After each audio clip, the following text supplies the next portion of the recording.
Ladies and gentlemen, the holidays are coming. Kind of. I mean, it's October, right? So it's going to start getting cold, at least here in Chicago anyways. I want to tell you guys about the sponsor of today's show, SeatGeek. Download the SeatGeek app on your phone right now. There is no better way to surprise your loved one than to bring them to a ball game.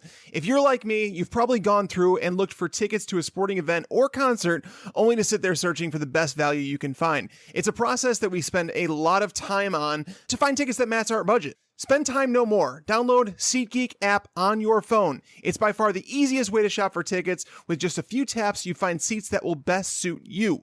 I've said it before, but it's the absolute best thing that they do. They actually grade every ticket based on value to immediately identify the best value in your budget. Our listeners are going to get $20 off just for trying it out. Just download the SeatGeek app and enter promo code FANTASYPROS today. That is promo code FANTASYPROS for $20 off your first SeatGeek purchase. All right, let's get into the show.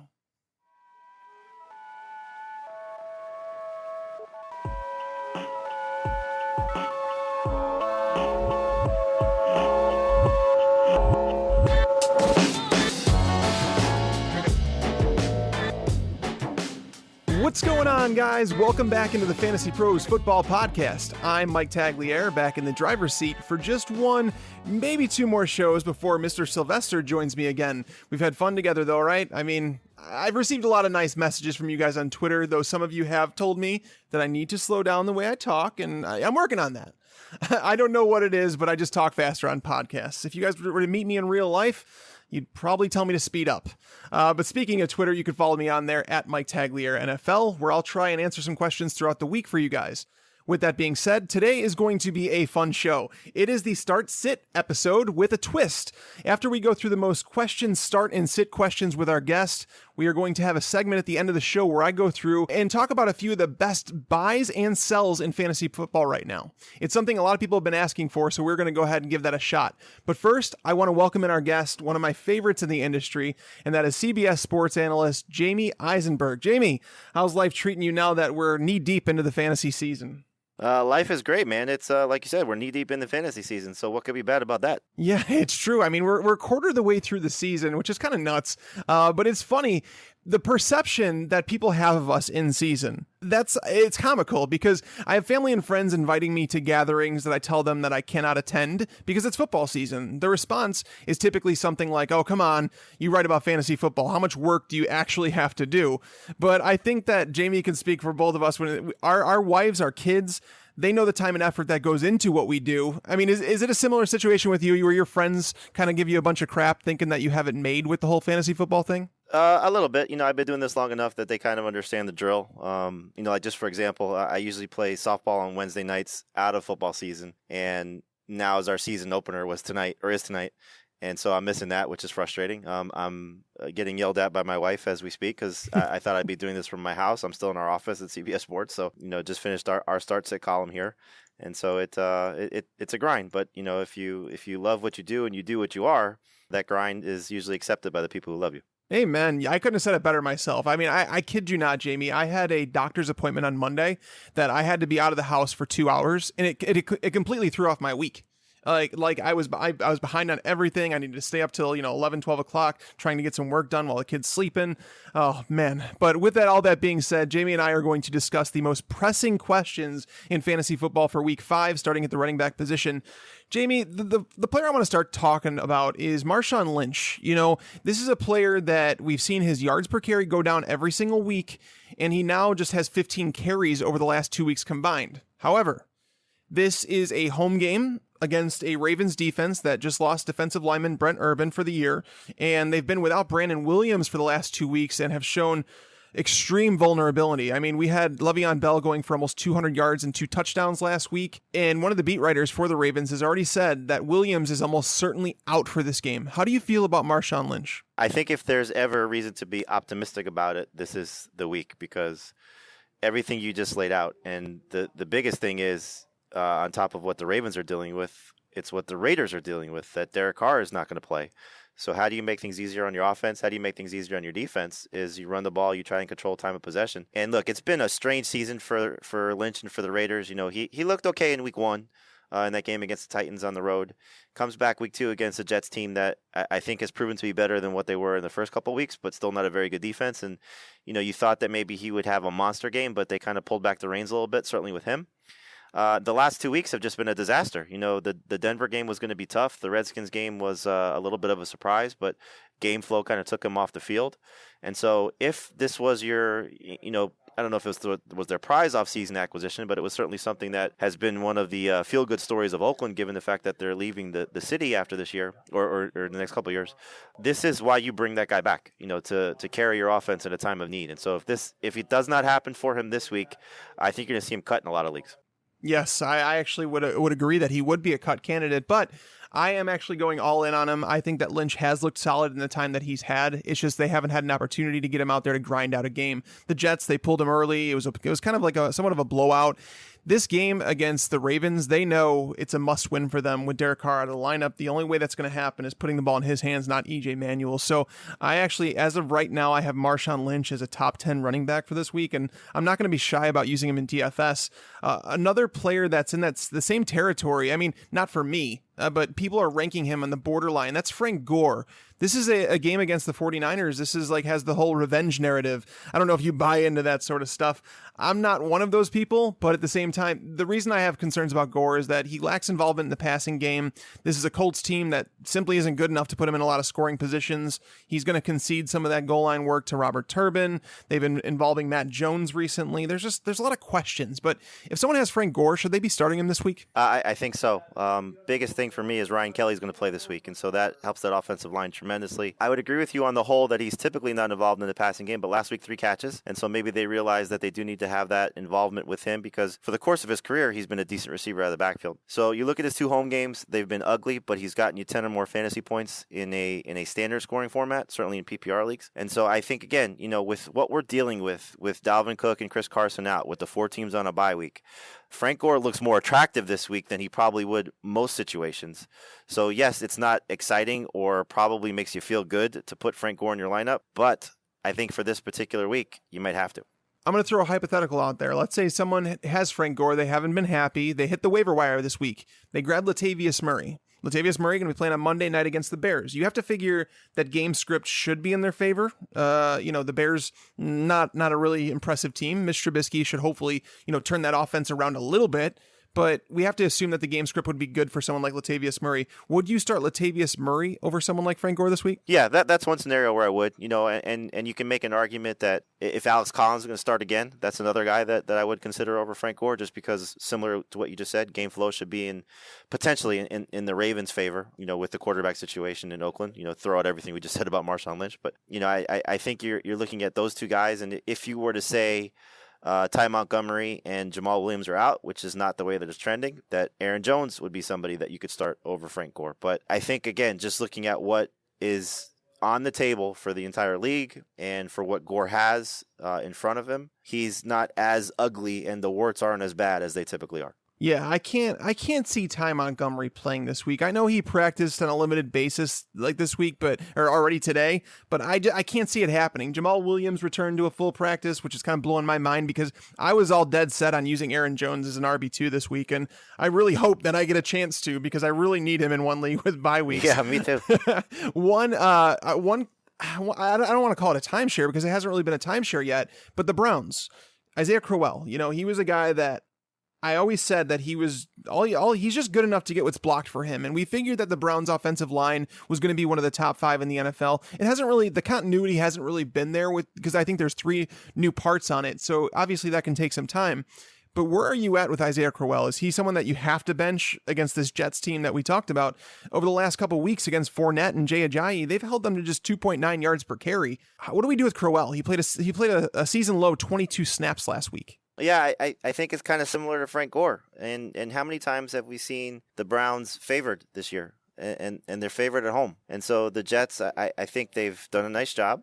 Some things have probably worked in their favor a little bit more than we thought. And certainly the last couple of weeks have done that. But I just look at it, to me, this is the last stand with Crowell. And similar to Marshawn Lynch and similar to Frank Gore, if these guys don't get the job done, you're cutting them. Not necessarily it's not a blanket statement because each league and each team is different, but I think it is a timeshare. You're seeing at the end of games when they've been trailing, it's Duke Johnson on the field, which is why the low snap count for Crowell last week.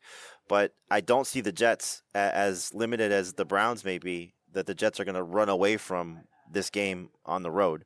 So in a competitive game where time of possession is not going to necessarily be so slanted one way against the Browns, Crowell, Hugh Jackson's committed to him, at least what he's saying.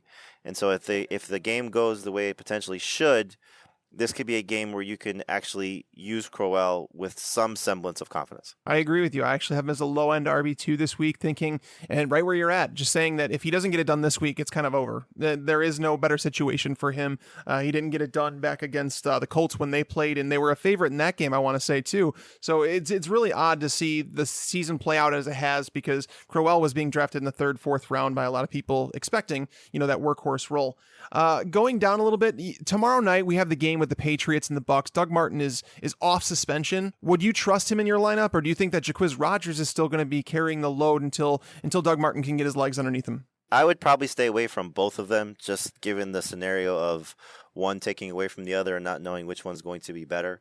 I don't want to say it's unfortunate that you're getting a guy back that has Doug Martin's potential, but you're getting him back on a short week where he had limited practice time. And, with how the Patriots are, I know their defense is awful, but it's still a defense that's going to throw some creative things at Jameis Winston and try and confuse him and maybe help out some of their personnel problems and deficiencies. So you want to have somebody that's familiar with what Jameis has been doing. Not that Doug Martin isn't, but Jacquizz Rodgers has been in there, Charles Sims has been in there, and I think it's going to be the snap count, the touches, not to the level where you want Doug Martin, but just enough to ruin Jacquizz Rodgers. So barring them making Doug Martin inactive, which would be a somewhat of a surprise, in which case Jacquizz Rodgers would then become relevant, I would try to avoid this backfield entirely. It's probably the best way to approach it. Now, the question, before we move on to wide receiver, the question would be if you have someone like Eddie Lacy or Thomas Rawls. First off, really quick, who would you pick of those two? If you had to start one Seattle Seahawks running back, which one would you choose this week? I would choose Rawls, but again, that's another one I'd try to avoid because it seems like it's going to be messy, especially if Pro Size is back. Yeah, for sure. And that's where I was at with it. And I would play Doug Martin over either of the Seahawks running backs if you have that decision. The Seahawks, even if we knew who was going to start, we can't guarantee production. That offensive line is brutal. They need to work through the passing game. And that's the only way I can see it kind of going down. Is CJ Prosise someone people want to roster?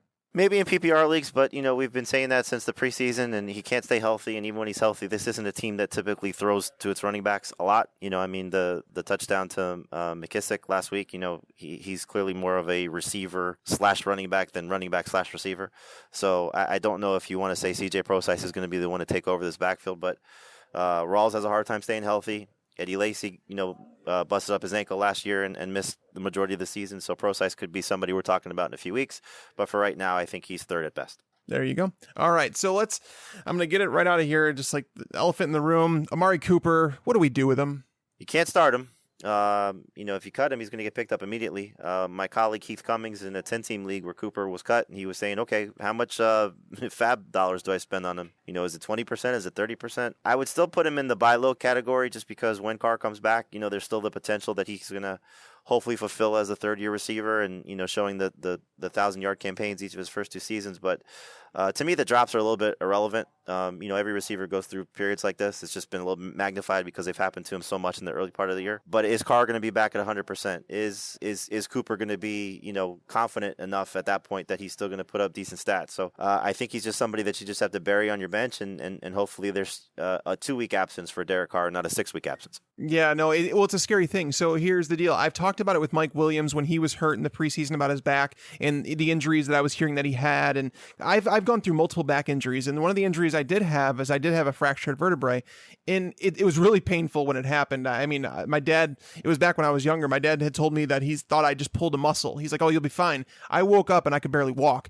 And my mom took me to the orthopedic surgeon and they noticed there was a fracture, but there was nothing they could do surgery wise for it. They said, you basically have to rest. And that's the only way to get better. And it took me 4 weeks before I can go back to like heavy lifting at work. So yeah, it wasn't an ideal situation. So with Amari Cooper, the kid is uber talented. So many people wish they had the route running abilities, the stop and start that he does. Like, he can beat any DB in the game one-on-one, but the mental errors, yes, he's going to get over those. He fixed the problem last year. He'll fix it again. But right now, he's not playable with EJ Manuel, especially in a matchup where he's going to be going up against Jimmy Smith. So yeah, Amari Cooper belongs on benches this week, but I wouldn't suggest dropping him for sure. I'm with you on that one.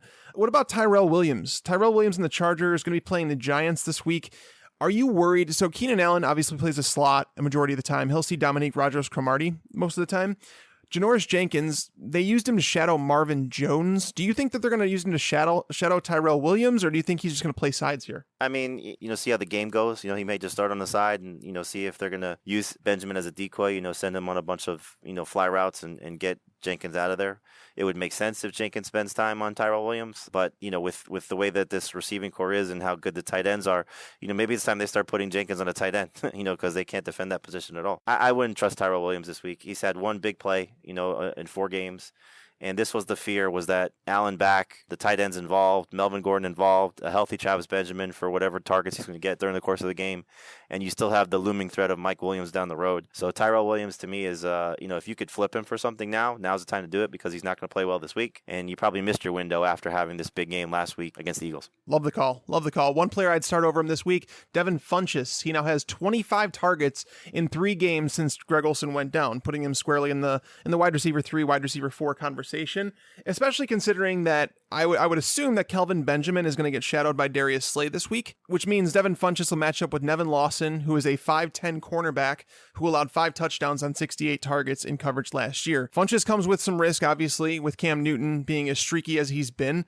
Are you buying Devin Funchess this week, or are you not buying Cam in general because it was the New England defense that their breakout kind of happened against? Yeah, I think it's more the latter, but I don't think Cam's going to be as bad as he was those first 3 weeks. So, hopefully the confidence that he gained, the fact that he had his receivers make some plays for him, Benjamin goes over 100 yards, Funchess scores the 2 touchdowns, they finally played well without Greg Olsen on the field, and we still haven't seen a complete game, where the receivers and Christian McCaffrey play well. So, but I do think everything you laid out, Benjamin going to probably be taken away or at least limited. He's still got the knee injury that he's not able to practice through. Funchess has seen a lot of targets, so it's clear that Cam is relying on him, probably mostly by default, but also because, he does have the ability to, make some errant throws a little bit easier because of his catch radius. So I think he's a third wide receiver. Yes, I would start him over Tyrell Williams, but in general, I think the Panthers are going to have a letdown game after what happened last week, because that was in majority due to the Patriots' inefficiencies on defense. Yeah, for sure. And one player I'm really torn on. I picked him up and I plan on starting him this week, but I want to know if you tell me that I should be comfortable, because I feel like it could be a trap. I'm talking about Jaron Brown. 29 targets over the last 3 weeks. One of the most highly targeted wide receivers. Now, John Brown did miss time. J.J. Nelson wasn't 100%. We have John Brown slowly getting back up there in snaps. But Jaron Brown, it feels like a trap to me, because if you recall back, 2 weeks ago when J.J. Nelson was playing against the Cowboys, everybody wanted to start J.J. Nelson. And it never felt great to put him in your lineup, even though he had been scoring a bunch of fantasy points. I don't feel great putting Jaron Brown in my lineup. Am I missing something here? Or are you along my lines of thinking where you think John Brown may step in and steal some of that production? At some point, it's going to be messy, because as John Brown gets healthier, they're going to feature him a little bit more. And look, he still had 7 targets last week, so it's not like they went away from him. But J.J. Nelson's still fighting through this hamstring problem. I think the one thing about it is they can't run the ball. So they're going to have to throw, as we've seen, 40-plus times on a week-to-week basis. So Ellington will be involved. We'll have the rare game where Jermaine Gresham has some production. The thing about Jaron Brown is Pete Prisco, our NFL writer, one of our NFL writers here at CBS Sports. He does like a lot of NFL guys do, a training camp tour, and he's very tight end with the Cardinals, knows their front office very well and their coaching staff very well. And usually once a summer, I touch base with him when he goes through these camps and visits with these teams. And just to give you an example with the Cardinals, he was all over David Johnson right from the start. Even though it was Chris Johnson and Andre Ellington, if you recall at the time, Johnson was thrown on a depth chart. He said, this kid's going to be a special talent. Don't forget about him. He told me the same thing about Jaron Brown, that the Cardinals love him. And so you're seeing 3 games now, 2 of those with 11-plus targets. He's been a reliable guy for Carson Palmer through this mess of J.J. Nelson's hamstring and John Brown not being healthy. And let's face it, John Brown, unfortunately, you and I talked in the summer. We both were big fans of John Brown. It's just with the sickle cell trait, you never know when this is going to take him out for a few weeks or certainly limit what he's capable of doing. So I think Jaron Brown is not necessarily sustainable at this level of targets. But with the Cardinals having to throw as much as they do, he's going to be in that 7 to 8 point range in standard leagues, 13 to 14 points in PPR. Whether you feel comfortable starting him or not, you may not have a choice. So I do think it is somewhat sustainable. Love it. That's some great inside information in regards to your coworker there, talking about being at camp and saying that they like Jaron Brown. That's really good to hear. That's like insider stuff that we love having you on for. One player I'm questioning this week and whether or not I think he can be trusted, and I want to say yes, in Kendall Wright. Okay, we have Mitch Trubisky taking over for Mike Glennon, who was a check down master. Let's just be honest about that. I think his average depth of target while quarterbacking for the Bears was 6 yards, and it was the lowest in the league. Mitch Trubisky is not afraid to take more shots down the field, but at the same time, Kendall Wright's the only player on this team, wide receiver, I should say, on this team that would be starting on another NFL roster. Whereas Marcus Wheaton, Deontay Thompson, Josh Bellamy, these guys wouldn't be starting on another NFL team. I think we know that. So what do you think of Kendall Wright with Trubisky? Is he going to have more scoring opportunities? Should it be more consistent? Because Glennon was really just a check down guy to a lot of running backs. I'm going to tell you a funny story because you're a Chicago guy. So I do a spot on 670 The Score in Chicago, and got a call last week from somebody who asked about Kendall Wright. I forget who it was, the comparison was. And this is in Chicago, just to tell you what they think of their own receivers. And I said, and the guy laughed, and he said, you should quit playing fantasy if you have Kendall Wright on your fantasy team. And I was like, whoa, hold on. 2 games ago, 10 targets. Mike Glennon clearly is terrible, but there's still going to be time for him to, perform. And then that night he goes out and scores a touchdown. So I can't wait till tomorrow to go back on the show and make sure they realize that they have a decent receiver there on their team. Look, he's not the most exciting number one guy, as we're well aware, but he's shown in brief spurts when he was in Tennessee. I think he's going to show moving forward because exactly what you said, the quarterback situation is better. It'll help Zach Miller as well. So, yeah, he's somebody that I believe his ownership on our site is under 50%. I'm not sure what it is on the other sites, but if you have these scenarios that we've been talking about, and certainly, again, moving forward next week, if you have to dump guys like Marshawn Lynch or Isaiah Crowell or Frank Gore or certainly some of these receivers that we've seen struggling, and you need a flex option, this is the perfect guy to turn to because he's going to get fed targets, and they're going to have to see if Trubisky's actually a player, so the play calling may change a little bit. So the conservative nature that they've been running of dump-offs to Tariq Cohen and Jordan Howard and not necessarily trying to air it out a little bit, they're going to have to find out if they made the right choice. So, yeah, Kendall Wright should be on everybody's roster right now. Agree. Yes. And I'm happy to hear you say that. And yeah, 670 The Score. I love those guys. But yeah, no, Kendall Wright is a solid player. I think Mike Glennon was killing all fantasy viability. And honestly, it's something to keep in mind with guys like Jordan Howard, with guys like Tariq Cohen, where even Zach Miller, as you mentioned, these are guys who are going to have increased value with Trubisky because I think the offense has a lot more scoring opportunities going forward. That's just something to keep in the back of your mind. Let's move over to the tight end position. Tight ends, it's really a mess, right? I think one of the players I really wanted to ask you about was Kyle Rudolph. This is a guy who led the NFL at the tight end position in targets last year, 132 targets through 16 games last year. And Pat Shurmur, once he took over for Norv Turner, the targets actually went up over the second half of last year. So you figured there was no reason this couldn't happen. He's sitting at 20th in targets among tight ends right now. He's behind Jermaine Gresham, who actually missed a game. Jermaine Gresham missed a game and still has more targets than Kyle Rudolph. With that being said, the Bears, the last time Kyle Rudolph played against the Bears was week 17, where he went off 11 receptions for 117 yards and a touchdown.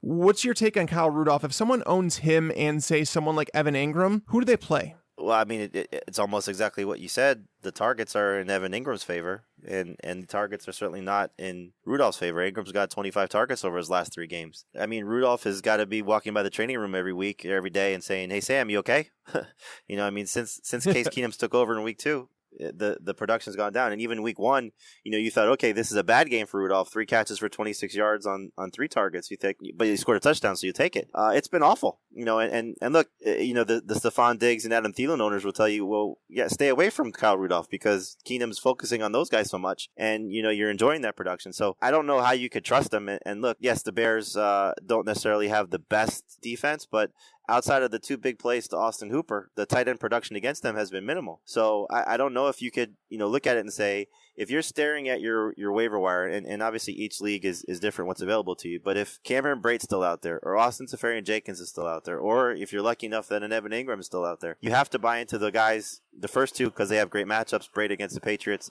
and Seferian-Jenkins against the Browns. But they're getting work, and they're producing as a result of it. Now, I wouldn't go get Jermaine Gresham because he's not that great of a player in an offense that features a tight end. But at this point, you can't just keep running Kyle Rudolph out there with the hope that this is the week is going to turn things around. Yeah, you mentioned Cameron Brate. I think that's a good call. I like Cameron Brate this week against New England. I think you want to fire up as many fantasy players as possible in that matchup. I mean, it's really weird because he's actually getting outsnapped by rookie O.J. Howard, but Howard's being kept in to block a little bit more. So Brate is still the number one option there. One player I think that a lot of people are worried about is Martellus Bennett. I'm not one of them. I'm actually still pumping him in the lineups. Like, I think that he's a guy in DFS lineups that you should continue to play, because when you're getting as many targets as he is from Aaron Rodgers, good things are bound to happen. He's got 28 targets, which is fourth among tight ends. His production has not even been close to what it should be, but I think it's just a matter of getting on the same page with Aaron Rodgers. What is your take with Martellus Bennett? Am I missing something here? Yeah, this is always the fun argument of targets versus production, because yes, he's getting targets and the catches haven't been horrible, but the production has been horrible, and I think when it comes down to a player like him, format is certainly important, because standard leagues, when he's not scoring and you're getting 40, 50 yards as a ceiling, you're not going to be happy with that. But when he is getting you, 4 to 6 catches and helping in that regard, then PPR owners are definitely going to be okay with it. Yes, at some point there's going to be a breakthrough game, but you think about this receiving core, when you have all three guys healthy in Jordy Nelson, Randall Cobb, and Devontae Adams, he's fourth. When one of those guys miss, you're still getting a big game from Geronimo Allison, who stepped up in that Bengals game. So Aaron Rodgers is smart enough to know when to get a guy going. This could be certainly one of those weeks when he gets Martellus Bennett going, because he doesn't want him to be disinterested. Certainly doesn't want him to feel like he's missing out on the Lambeau Leaps and the big fun that they all have in Green Bay. But until we start to see that, again, I'll go back to the two guys that I mentioned. I'd rather start Cameron Brate. I'd rather start Austin Seferian-Jenkins. I'd rather start Evan Ingram. I just think you have to buy into production at some point, and those are the players that are getting the job done, where Bennett, again, depending on format, isn't.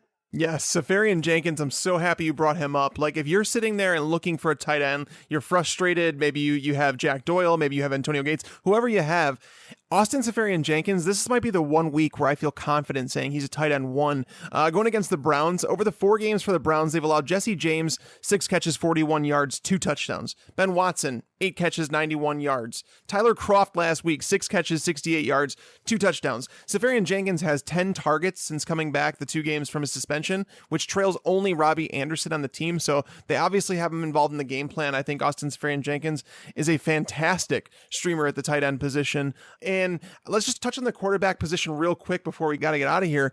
But what is your take on Deshaun Watson? This is a really, it's either you're on one side or the other with him. It seems like there is no middle ground. I watched him over the first couple weeks, and I felt like this kid wasn't going to make it in the NFL. That he wasn't going through any progressions. He was locking onto one target. He felt the pressure. He scrambled too much. And then we've seen matchups against New England and Tennessee where everything corrected itself. And I mean, if I were to only see those 2 games, I'd say that everything looks really good with him. But at the same time, how much can we really take from matchups against the Patriots and the Titans, who are not generating any pressure on the quarterback? Their secondaries are atrocious. This matchup against the Chiefs, what do you make of Deshaun Watson this week? Certainly tougher. The thing that we always look for as fantasy owners and fantasy analysts is, does he do anything special? And so while the scrambling may not be what you like to see because it's not necessarily doing what you're supposed to do as a quarterback, I'll take the 4 points a week that he's been giving me, because that's just an added bonus. And so now you're seeing, I totally agree, he was locking on one guy, but think about what the situation was. You had all 3 tight ends concussed in that week 2 game, his first NFL start against the Bengals. You didn't have Will Fuller on the field. What would you do? Would you try to force the ball into the secondary receivers of the Texans, or just lock in on DeAndre Hopkins and say, that guy's going to make me some plays? And so I think we saw last week, Fuller comes on, he goes through his progressions. You saw it when in the start against the Patriots. He has Ryan Griffin healthy. He goes through his progressions and he finds somebody. So sometimes it takes basically playing a defense 7-on-7, which is kind of what the Patriots and the Titans have looked like, to get your confidence up. And so the Chiefs defense is the toughest defense that he's going to face so far. Will he have the same type of dominant performance like we saw last week? No. Can he grind his way to maybe what he did against New England, 24 fantasy points, where he has a couple turnovers, where he still finds some success?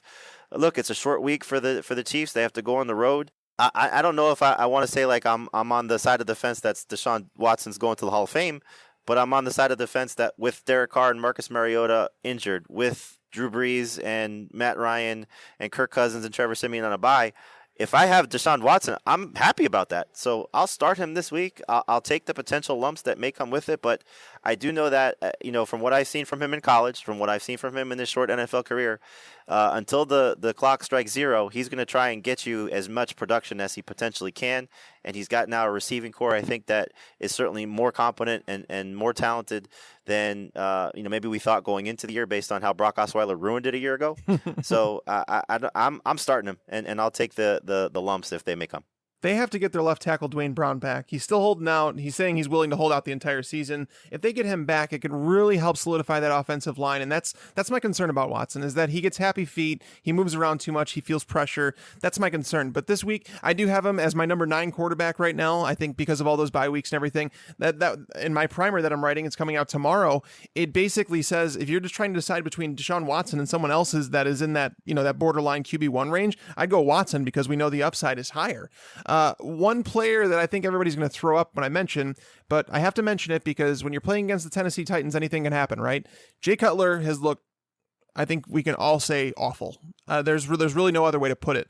With that being said, this matchup screams profit. And nobody wants to play him, but at the same time, when you have Devontae Parker out there matched up with Adoree Jackson, that's going to be a mismatch. Jay Cutler's going to throw it to him all day. Jarvis Landry underneath against Logan Ryan, a guy that when he was with the Patriots last year, Jarvis Landry ate up underneath. So J.J. struggling. The Tennessee run defense is actually pretty solid. What do you think of Jay Cutler this week? I love the Dolphins this week. I think you look at it. I'm actually expecting Ajayi to have a huge game. He's our start of the week for CBS Sports for week 5. And I'm with you. It's ugly, but it was ugly for Cam Newton also going into that game against the Patriots, and he had a breakout performance. That tends to happen, when you have such a bad defense. And so you're going to look at a lot of rank lists. I know you do because of what you guys do at Fantasy Pros. And so you're going to see Parker ranked high. You're going to see Landry ranked high. You're going to see maybe Kenny Stills ranked higher than most weeks. And then you're going to see Jay Cutler ranked at a low level. It doesn't match up. You got to expect the quarterback's going to have some production if those guys are all going to succeed. So, Cutler's got a great opportunity. It's been a brutal start for the season for the Dolphins in more ways than one. They lose week 1 because of Hurricane Irma, so they don't get a home game. They have to travel 3 straight weeks. That is brutal in the NFL. 2 straight weeks is usually tough, but the home game was in London against the Saints. So yes, they struggled against 2 what should be easy defenses for the Jets and the Saints, but now they come home. They're facing a wounded duck. Time of possession should easily be in their favor because Matt Castle is probably going to throw up all over himself like he tends to do. And so unless DeMarco Murray and Derrick Henry just completely take over this game, which they could, the Dolphins defense is not that good. But I think what's going to end up happening is Titans get a little bit overwhelmed. Dolphins have the chance to hold the ball, work time of possession. Cutler probably going to take some shots to the guys you mentioned, Parker, Landry, Stills as well. And I think coming back home is the perfect tonic against this defense. So, I'm with you. If you're stuck at quarterback, certainly in 2 quarterback leagues, Cutler's got to be in your lineup. But if you're stuck with the bye week mess and not wanting to buy in, I have Cutler ranked ahead of Cam Newton, and I'm not afraid to start Cutler over Cam. Yeah. Wow. There you go. That's basically what I wanted to hear. I wanted to hear start him over Cam because Cam's matchup is not great. Cam's in the headlines for something completely different right now. But Jay Cutler, I think one of the things to like about Cutler this week too is that let's say even if Miami jumps out to an early lead, they're not taking their foot off the throttle. They need this offense to get right. And they need a confidence builder at home. They need to get their fans back under them because this could turn into an ugly situation. Adam Gase has already talked about it. One last player. Mike, I'll tell you, not to cut you off, but this was the game last year where things turned for them. They had a loss at home against Tennessee, but this was the game they put Ajayi in the starting lineup, and he grinded his way to a 10-point fantasy game. But this is when their offensive line started to get healthy. If you recall, this was the week that Laramie Tunsil tripped in the shower, and they didn't have him. Then they had their whole offensive line the following week, and it was the first 200-yard game for Ajayi. So I think it's kind of interesting that it falls in line with the exact same week 1 year later, and they're struggling, but coming back home against this team, I think is really going to turn things around for them. Yeah, well, that's interesting. I didn't realize that was the same exact time last year. But there you go.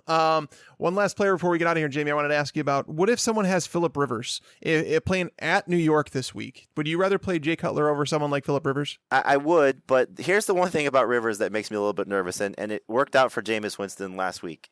The tight end production against the Giants is so important because they have no way to stop anybody's tight end unless they're going to, find a way to get that 86 defense back on the field. They just can't defend that position. And the Chargers have two really good ones. And so you saw it last week that Jameis, yes, Mike Evans had a touchdown and certainly is a great player. And Keenan Allen's a good player. And, we talked about Tyrell Williams. But Rivers, if he can get you 2 touchdowns, 1 to each tight end, which hasn't happened yet this year, and they've only scored once, but could easily happen against the Giants because the Bucs did it last week. Then he's going to end up with good production. But he's had mixed results his last 3 years going to the East Coast for 1 o'clock starts. And we've seen him when he has pressure. Olivier Vernon being healthy is going to be a big key to this game. If they get pressure on Rivers and his outside receivers, including Keenan Allen, are potentially taken away, it's going to be a rough day for him. So I would probably tend to stay away from him. I do think there's a higher ceiling for Jay Cutler. But Rivers, if those two guys in Henry and Gates make plays, his numbers may look better than they probably are. There you have it. Jamey, thank you so much for hopping out with me to talk some football. I know it's a long season. It's a grind. We're talking late at night. It is a Wednesday night. We have Thursday night football. We have deadlines left and right. But I really appreciate you sitting down to help some of our listeners out with some of their start-sit quandaries this week. Mike, it's always good to talk to you, buddy. I hope you enjoy the rest of the season. Certainly hope you have good luck in week 5. Thanks, Jamey. Okay, guys, before we get into our next segment, I'd like to let you know about the promotion that we are doing for you. While we have given away a lot of jerseys, and I mean a lot, we're now doing something else on top of all those.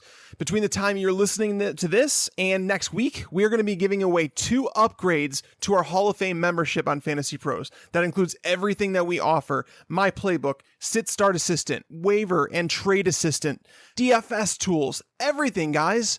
All we are asking is that you go to iTunes, leave a review, preferably a nice one, talking about me, take a screenshot of that, send it in to contest@fantasypros.com. That's all you have to do. And once you do that, you're going to be entered to win the upgrades as well as any other giveaways that we do, including jerseys.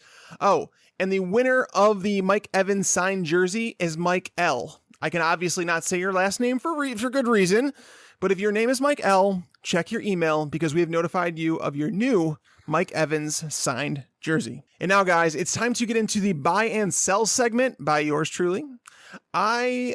I take a lot of questions during the week on Twitter, and a lot of people ask me how I feel about certain players. Do they sell them after a bad performance? Do they buy this player after a bad performance? So we thought, what better way to bring this to you in podcast form? Because it's the easiest way for you guys to consume content. We know that, and we want to make sure that you guys are getting everything we can.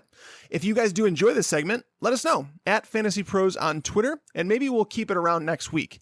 With that being said, let's talk about a few guys that I feel like there's a massive buying opportunity on right now. Number 1 is Brandon Cooks. This show is being recorded on Wednesday. They obviously play on Thursday night. So if you're listening to this on Thursday during the day, which is probably what you are, Brandon Cooks, go out there and see what it takes to get him in your league. There's a lot of people who are probably frustrated with him. Yes, he had a big week 2 weeks ago, and then he went back down to the dumps last week. So it's 3 of 4 games now where his owners are probably panicking. Tom Brady has thrown for almost 1,400 yards and 10 touchdowns through 4 weeks. Think about it for a second. Do you really not think that Brandon Cooks is not going to be involved in that? This is a guy that they traded for, knowing he was unhappy with his role in New Orleans. He wanted more targets. He wanted more production. We get it. All wide receivers do, right? But at the same time, we have Chris Hogan, who is on pace for 16 touchdowns. He's not going to score 16 touchdowns, guys. Things are going to start to even out. Rob Gronkowski's going to catch some touchdowns. Brandon Cooks is going to. This game against the Tampa Bay Buccaneers is one of those places where it can all kind of get back on track for Brandon Cooks. Remember that these two are learning each other. They're trying to get their timing down between Brady and Cooks. So when they do, you're going to want them on your fantasy team. You know, that's the biggest misconception in fantasy football. The people that are going to trade away Brandon Cooks right now think that they're going to go out and find someone else to plug into their lineup that's going to be more consistent than Brandon Cooks. Granted, 1 of 4 games is not ideal, but the people that are trading him away don't realize there might be 7 wide receivers in fantasy football who you can count on every single week. So take the big ups with Brandon Cooks, as well as the downs, because the downs are going to come with any wide receiver. They're just not going to come as high with the ups as Brandon Cooks does. The next player I wanted to talk about is Dak Prescott.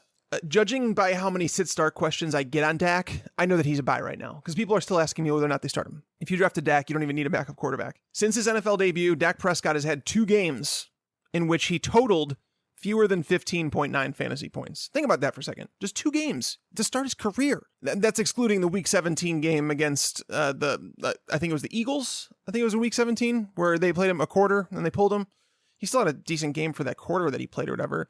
But he's one of the most consistent fantasy football quarterbacks, and he's shown a solid floor even in tough matchups. Like, think about that for a second. He has played the Giants, the Broncos, and the Cardinals already this season. That's 3 of his 4 matchups, and he sits as the number 5 fantasy quarterback right now, in between Aaron Rodgers and Drew Brees. The Cowboys' defense is going to have him throwing a lot more this year. We've already seen that. Their defense is in shambles. It's not the defense it was last year. Ezekiel Elliott might be suspended. They're going to be counting on Dak a lot. So I don't usually go out and trade for quarterbacks, but right now, Dak Prescott is a great buy. This next one's probably going to shock some of you guys, and it really shouldn't if you think about it. And Jeremy Maclin, it has been a nightmare start for the Ravens offense, but Maclin was sitting tight as a top 40 wide receiver coming into last week, and that was despite Joe Flacco throwing the ball just 69 times through the first 3 games. Flacco threw a lot more in week 4, but Maclin was held in check by the Steelers defense. The Steelers cornerbacks have done a really, really good job with wide receivers this year, but this is the week where it could kind of get back on track against Oakland, right? You know, we have an offensive line with the Ravens that is hurting, right? Alex Lewis, their starting guard, got hurt. And then Marshall Yanda, he's out for the year. They just don't have a great offensive line. And what's the way to combat that? You're not going to be able to combat it with a run game because they're not going to be able to run the ball. We've kind of seen that the last couple of weeks. How you do that is you use your short passing game. That's why they're using Ben Watson a little bit more. They talked about Jeremy Maclin taking over in that Steve Smith role, and that's exactly what's going to happen. I mean, that's what's been happening. Because if you look at it, Jeremy Maclin, 8.0 yards is his average depth of target through the air. That's his targeted air yards on average from NFL Next Gen Stats. That is the lowest on the team at wide receiver or tight end. Jeremy Maclin is going to be targeted a lot this week. I think that he's definitely someone that people have thought about dropping already. Go out there and get Maclin. He's essentially free. He could be a wide receiver 3, wide receiver 4 on your team. This is going to work extremely well for a team that can't block. Jeremy Maclin, buy him. One more player I wanted to mention in the buy section is Martavis Bryant. You know, going back to the Brandon Cooks thing and the fact that people think that there's wide receivers who just automatically produce every time you put them in your lineup. As a matter of fact, it's hard to find guys that can do it half the time. Martavis Bryant is not going to be one of those guys that's doing it 75% of the time. That's not going to happen. That's not who he is. He's not going to be an every week stud. Let's just get that out of the way. But as a wide receiver 3, which you could probably get him for wide receiver 3, wide receiver 4 value right now. I think Martavis Bryant owners are panicking. They're seeing Juju Smith-Schuster, score touchdowns. Antonio Brown, they know that he's going to get his. Le'Veon Bell's getting his. They're worried about Jesse James, who scored 2 touchdowns in week 1. There's a lot of things that Martavis Bryant owners are worried about. On top of that, they're worried about the fact that he's seen, I think it's 23 targets. He's only caught 10 of them. If you have watched the Steelers games, Martavis Bryant is getting open. That's not the problem. It's not his skill. That's the problem. Him and Ben Roethlisberger just have not gotten on the same page. He was away from the team for a year. That's obviously going to take some time. Ben Roethlisberger, against my Bears, the first play of the game, chucks it down the field. Martavis Bryant had 5-yard separation on the Bears DB. Roethlisberger overthrew him. I don't know how you do that with Martavis Bryant, but he did. He did this in another game earlier in the season. So there's been 2 plays where Martavis Bryant would have had touchdowns because he created 5 yards of separation from the defensive back. And with Antonio Brown, Le'Veon Bell, and the receivers in this core, it's impossible to just sit there and double team him to always give him a safety over the top. So Martavis Bryant, go out there and see what it costs to acquire him. I mean, don't overpay, but I think he's someone who could be had for cheaper than he's worth right now. Let's talk about some players that I would sell. And this is really tough. And I'm going to start it off with my most controversial one. Julio Jones. As I'm saying this, part of me is dying inside. Julio Jones is like my favorite wide receiver. He may be my favorite wide receiver I've ever watched play. Calvin Johnson right up there. But Julio Jones is a physical specimen. He has all the talent in the world. And honestly, I think he could be considered one of the greatest of all time. That's I don't know if that's a hot take. I don't think it is. What he offers you is legit playmaker qualities that not many players in the history of the game can offer you. But the problem is that he can't stay healthy. He's like, I wrote a buy sell piece not long ago here, and I said Julio Jones is like a Ferrari that's being asked to be used as an everyday car. That can't happen, right? There's a reason that these cars are driven, 1,000, 2,000 miles per year, whereas like your everyday car is 15,000 miles. Julio Jones, he's not getting targeted enough. He doesn't get Antonio Brown, Mike Evans, AJ Green type targets. He doesn't. I don't know why it's happening. I feel like Julio Jones has kind of been wasted during part of his prime, but it happens. There's not much we can do about it. And then 3, he's not being targeted in the red zone. We're now 4 weeks into the season. He has seen 2 red zone targets. 2 targets inside the 20-yard line. This is an Atlanta offense that scores an awful lot. There's really no excuse for that. Steve Sarkisian, you told us before the season that you were going to get involved in the red zone, and it hasn't happened. So Julio Jones, he's a sell for me. I know there's a lot of people out there would be willing to pay top price because they're expecting big things. And, that's going to happen. There's going to be weeks where you're like, wow, why would I trade away Julio Jones? But then there's going to be a lot of other weeks that we've already had. You guys know those weeks. Believe me, I'm a Julio supporter, but there are those weeks. They spread the ball around in that offense. Another sell, Jay Ajayi. A lot of people wouldn't expect this because he's coming off 2 bad games, but I'm at the point now where I'm selling for whatever I can get. I think Jay Ajayi, I think there's something wrong with his knee. He went from a guy playing 64 of 68 snaps in week 1, where over the last 2, or in week 2, I should say, because they missed week 1 in his first game. But if you go and look at the next 2 weeks, he's played total of 65 snaps in 2 games combined, over 115 possible snaps. I think there's really something going on here. I also think that the Dolphins' offensive line looks really bad. Jay Cutler is not putting them in very many positions to score. They're going to Devontae Parker, which could create long touchdowns. It's just there's a whole lot of bad with Jay Ajayi. If you can go out there and get a wide receiver 2 or an RB2 in return, I would do it. If you could trade Jay Ajayi right now for Brandon Cooks, I suggest you do that. That's where I'm at with Jay Ajayi. I'm selling him. Another name I wanted to mention, Demaryius Thomas. You can sell him on name value alone. A lot of people just think that Demaryius Thomas is just, he's a strong wide receiver too. There's a reason that people were drafting him in the 3rd round. Demaryius Thomas, even though Trevor Siemian has played very, very competently, Demaryius Thomas is not very good. Looking over, ever since Trevor Siemian took over at the start of last year, Demaryius Thomas has totaled more than 100 yards just once. He has scored just 5 touchdowns during that time on more than 175 targets. He is nothing more than a wide receiver 3. He's not going to lose you a fantasy league. He's not going to win you one, but he's a wide receiver 3. And if you can get more based on his name value alone, I suggest doing so. And the last one is Christian McCaffrey. This one's tough because you could tell that the Panthers really, really want to get him involved, but it's amounted to nothing. Christian McCaffrey, I think he's a better real life player than he is a fantasy player. He's a mismatch for linebackers. Yeah, we saw all the highlights, coming up through training camp, but it hasn't led to anything. The Panthers just had their best game as an offense in week 4, and Christian McCaffrey didn't do anything. So I'm selling Christian McCaffrey because his name brings back a lot. Believe me, anytime I bring up Christian McCaffrey, people defend him. So I know that he'll return a lot in value. There's a lot of Christian McCaffrey truthers out there. And I'm not saying that you give him away. I'm not saying that at all. Because again, the Panthers want him involved. But again, he's just not getting enough carries. He's not going to get goal line carries. There's too much to worry about here. Sell Christian McCaffrey, get back RB2 value.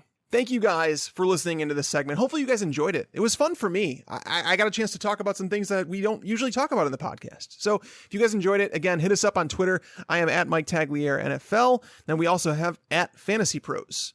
Let us know what you think. We are going to be back tomorrow with our DFS show. But until next time, guys, lights out. I just wanted you to watch me dissolve.